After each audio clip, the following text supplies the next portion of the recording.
Are you saying that people of faith are making policy decisions and other decisions based on their faith? I think the idea of a holy war is real.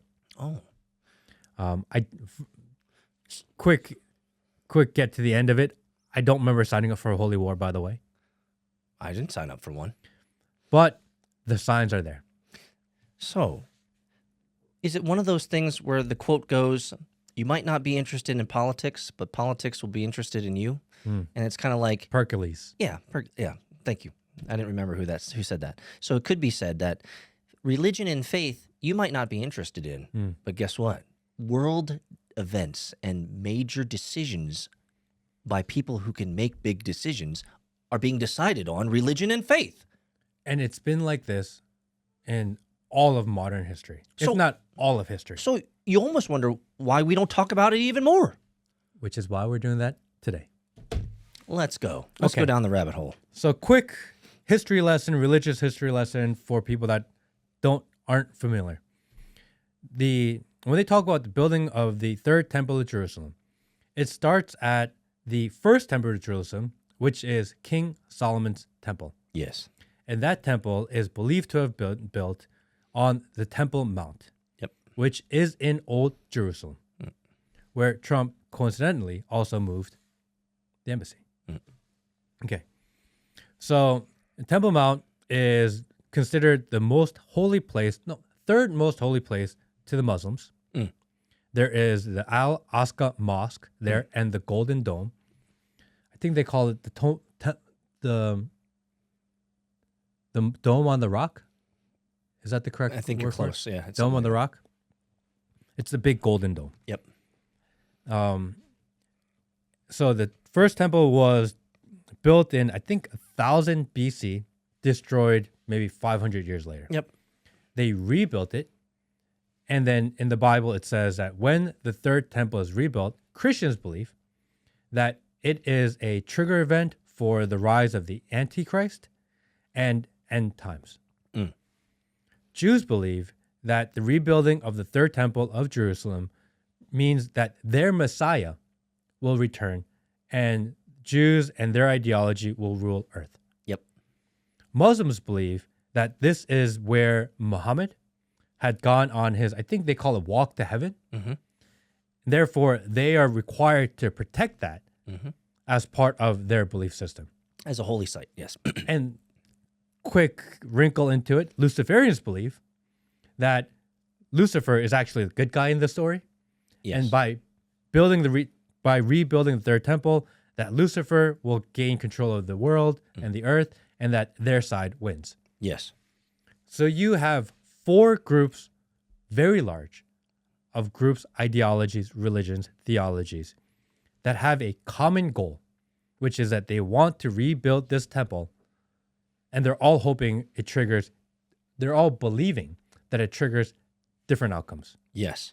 But their goal is the same, Yes. to rebuild this temple. Yes. Okay. The problem with this temple is that although it is in Israel, it is considered Palestinian occupied territory Yes. within Israel. Yes. And the UN recognizes that to be Palestinian territory. Yes. It is managed by the Jordanians, a Jordanian trust, and Iran protects it Yes. because Iran protects everything Islam. Yep. So if you take a step back and you look at the context of the Israeli and Palestine war, fight, conflict, whatever you want to call it, Israel needs to remove Palestine in order to reclaim that land so that they can build their temple. You can't remove Palestine until you go to war with Iran. Yep. This whole thing has been brewing for 1958, 1948, Yep. since the state of Israel. Yeah. If you are one that adheres to the 7,000 year timeline of the world and the Bible, which a lot of people do, then if you take the crucifixion of Jesus and you take it to where we are today, roughly around this timeline is where the Bible, if you take the literal translation of the Bible, it says that the end of the world and end times will trigger and tribulation will start. Yes.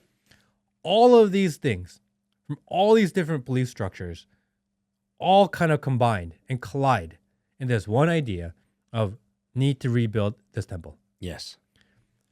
Pete Hegseth is what you would call a Christian Zionist. Yes. He literally, everyone talks about his tattoo, and they're like, "Oh, that's like white nationalism, White power symbol." It's not. The old Templar Knights. The tattoo on his chest is something you call a Jerusalem cross. Mm-hmm.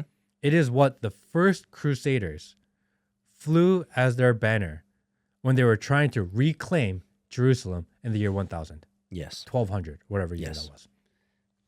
But why were they reclaiming it? Because they thought this was the event. They wanted to rebuild the third temple of Jerusalem. That's right. And they were pushing the Islamic horde back down south after all of their invasions into the Germanic areas. So all of this is going on. And then you have the Trump appointee of Mike Waltz, who is pro-Israel, got to remove Palestine completely kind of guy. Mm-hmm. You have, remember we said that the UN recognizes Palestine to be the occupiers of Temple Mount. Well, the new U.S. ambassador to the UN is a woman named Elise Stefanik, Mm-hmm. who believes that Palestine has to be removed at all costs. And she tweets about October 7th every day. Did you know that? I know. Did you see that? The brainwashing, bro. She marks her time in days since October 7th. I mean, She's on like day, 415 or 425, whatever it is. only a purpose-filled fanatic would write down on their mental jail cell the dates to the second coming. Like, that's when you know you're committed to the cause, Yes. right?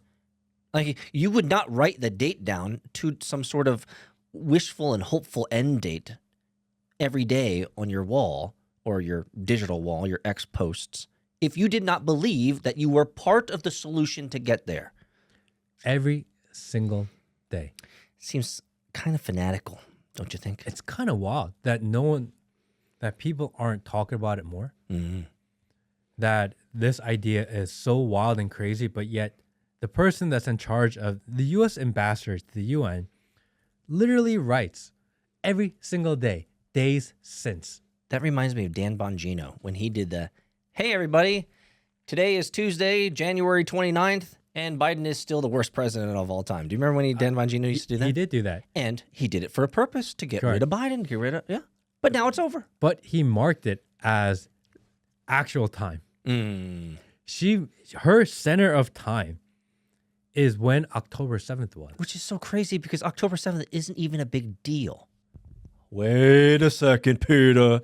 Okay, to all you guys who are mind virused, October 7th, in the span of the Israeli-Palestine conflict, is nothing compared to what's happened in the past in terms of amount of deaths, destruction, So, I mean, yes, is October 7th, was it a big moment in the history of that conflict? Fair enough, peace. But going back in history, there have been bigger and more profound moments in that history's timeline. So for her to take this October 7th, it's more political than anything else. I think it is a precursor and a trigger for future events, which is why they mark it as such.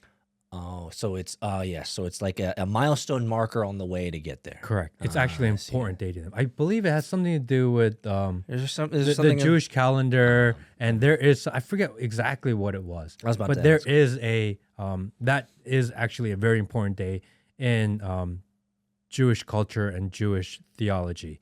So there is relevance to that exact date. So what you're saying is that maybe like Jewish theology and maybe the Talmud or whatever, they have interpreted October 7th as some sort of historical date that is supposed to come to pass. Correct. In order for them to continue to achieve their goal of getting the Temple Mount rebuilt. That date has a historical significance. It had relevance and significance prior to the attacks. Without the attacks just marks that date. Okay. So history, according to the prophecies foretold, Correct. history is being lived out before our very eyes. And October 7th is a very important day, marking some sort of event that was written about years ago. Okay, I'm with you. I'm tracking. Okay. So she's in religious fervor. Correct. Okay. And Marco Rubio, obviously, I know. Department of State, is very much into the removal of Palestine at all costs.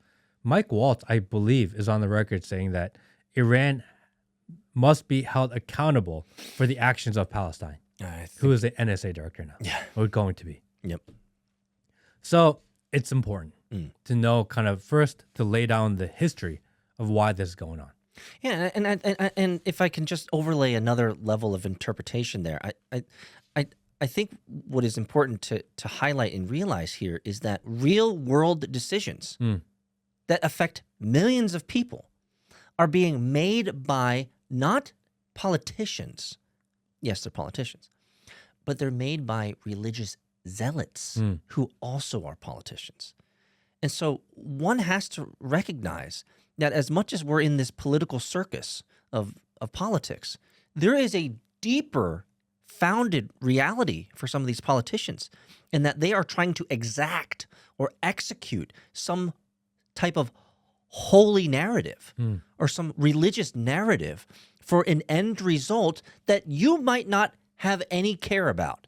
Like, let's be intellectually honest. If you go up to anybody on the road and say, hey, do you care about the Temple Mount being rebuilt and the second coming of Jesus or the second coming of... Most people look at you and say, I have a burrito that I need to eat right now. Like, I'm not that interested in what you're talking about. Damn good burrito. It's a damn good burrito. But like, but no one ever goes to the next layer of, hey, there are actually people that you voted in at a political level that are actually making religious decisions. Yes. Does that not bother you?